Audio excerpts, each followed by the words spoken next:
Hello, this is Grover Silcox. Welcome to Boundless, where we give voice to Good Shepherd Rehabilitation's patients and their families. You'll hear the compelling real-life stories of folks who have braved the trials, triumphs, and tribulations of rehabilitation and the boundless possibilities that lie on the other side of that journey. It's a pleasure today to welcome my guest, Ed Misiak, or Ed, as he likes to be called. Yes. Ed is a wheelchair user who is getting back his ability to walk.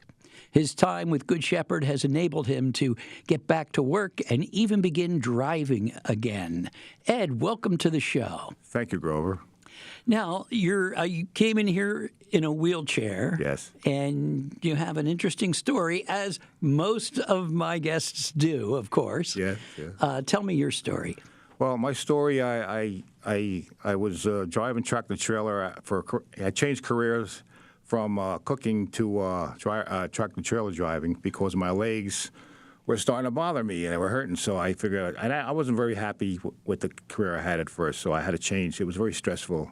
Right. So you were a cook? Yes. And you worked in I worked for Trump Taj Mahal for 2 years. Right. The grand opening. And you worked, it was like beat the clock, right? Yes, it was a riot there when we first opened up. And so that was one of the reasons why a lot of pressure, yeah. You changed careers because you said, I couldn't take it no more at 40 years old. So right. You're running back and forth and all over. Yeah. You needed a break. So what did you do? So I changed careers. I got a CDL and I started driving tractor trailer, and I did that for a year. It was really good. I liked it. Mm-hmm. But then I ran into a spinal cord injury, and I lost my legs, and I became disabled in a wheelchair. And you lost the use of your right. legs. Paralyzed, paraplegic, right. Right. Correct. Yes. And how long ago was that now that happened? That's 30 years ago now, 1994. Years. Right. Labor Day weekend it happened. Wow. Yes. And how did that change your life? Oh boy, it sure changed it. I had a total. It's like relearning everything. You had to redo everything. First, you had to go to rehabilitation, and first I had to take care of your body and everything because everything was on automatic before, and everything is on manual now. You know, your bladder, your bowels, you become incontinent. That's probably the toughest part of a spinal cord injury, and then you have to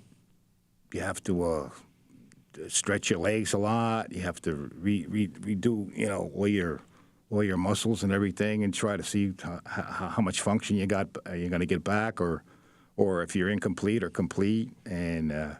Right. This is a whole new thing. You're waking up and you're discovering all of these different things that you once could do. Yes. And now you're prohibited because of the disability. Right, yes. And that's a spinal cord compression. Yes. That caused the paralysis. Paralysis, yes. Right. And I was told that, one of the sensations you used to get was like a bolt of lightning down your spine. Yes. It was like a ton of bricks on my back. You know, I had very rapid onset. So, and then it happened, and I became disabled. Right. Yeah. So and now you have to relearn. You have to relearn everything for yourself from a wheelchair now. So it's right. What was that like at first? Oh, it was very like you have to learn how to get dressed in bed and everything, and all things like that, and then try to go back to work and see if there's anything that you could do with your hands, and right. It's a whole new mindset. Right. And, we were talking before the show how, it's your legs that are involved. Yeah. And your lower extremities. Yeah. But it's your mind still intact that gets you through it all. And that's a big adjustment also. A lot of anxiety, depression, and it was always like an adjustment, as you're going through the years, adjusting to your disability and trying to keep going. Right. And trying to keep going. It's funny because I get from you that you had that personality all along. Yes. that, you're just going to do whatever it takes Yes. and you're going to get it done. Yes. And you just try to keep going, and you try to keep going, and you got to keep going and keep going. And then with a lot of help from people, too, and the Good Shepherd Rehabilitation, they offer, they give you hope. These places give you hope and to keep going and to possibly, get better for yourself and keep on going with life no matter what happened to you. Right. And in the beginning of all of this, you were still living in New Jersey, Yes. and you were going to a facility in New Jersey. Kessler Institute, yes. And then you decided, for whatever reasons, you had heard about and learned about Good Shepherd. There's a new facility opening up, yes. And then decided to come here, right. And tell me what that was like. And that was very, very hopeful and new, and I liked it, and coming here, something new. It's whenever you're doing something new, it's you like it, because you want to see. It's like an adventure. You want to see what's going to go on, and it makes you feel good. Right. You moved from New Jersey to Pennsylvania. Yeah, to Bethlehem, the Bethlehem area. Yes. And so, what kinds of things did you do, or are you still doing in rehab? And what kind of goals are you setting for yourself? Well, my goals were to get back up, and getting on my legs and walking. And right now, I'm in therapy again, but because of the dormancy, my legs being in the chair, I'm having a little problem locking my right knee. And we're working on that right now with my physical therapist, my right knee, trying to get this thing to lock so I can get steps out and walking out with a walker. And, and keeping the gym there is very good. You got to keep exercising to keep your muscles in shape. And, the exercise, the aerobic exercise is good. You have to keep up the aerobics, especially at this age now. You have to, the exercise is very good.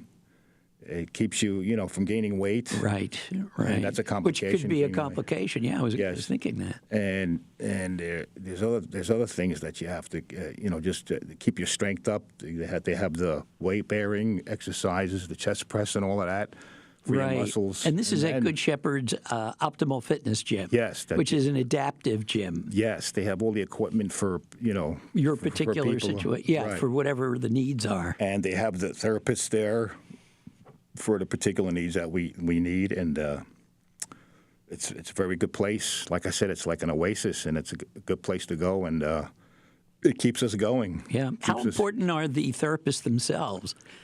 Oh, they are. They know exactly what muscle groups what to look out for, and they always give you pointers. What's this, and we have questions. Well, this muscle or that muscle. They know exactly what to do for you. Right. And if you're feeling... And for your situation, and for your particular disability. Right. And if you're feeling something, they can kind of figure out why. Yeah, they know. If they know the muscles and the muscular skeleton, that's what I like about the place. The therapists are very good there. Right. Now, I understand that you have a companion who comes with you sometimes, and he's a big hit at Good Shepherd. Yeah, my little dog. Your dog, Leo. Yes.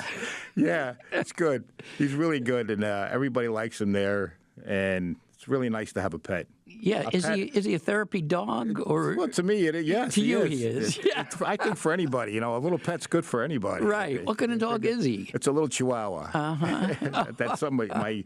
My sister's daughter gave him to me, and it was the best gift I ever had. He was a little pup when I got him, and he's like 11 years old now, and he's still going. Still frisky? Yeah, I spoil him a lot and everything. Give him the treats and everything when he's at the gym and stuff. He looks at me and he likes snooping around when new people coming in and stuff like that, and they all love him over there. Right. So, yeah. They're little dogs with big personalities. Yeah. They think they're bigger dogs, don't they? Yeah. The Chihuahuas, they're very. So he comes with you to your therapy? Yeah, I have to bring him in I have to bring him in because the weather, it's too extreme winter and summer. So I bring him in to me, and they're very nice there. They let people come in with their pets. Nice, because they mean a whole lot. Yes. Yeah.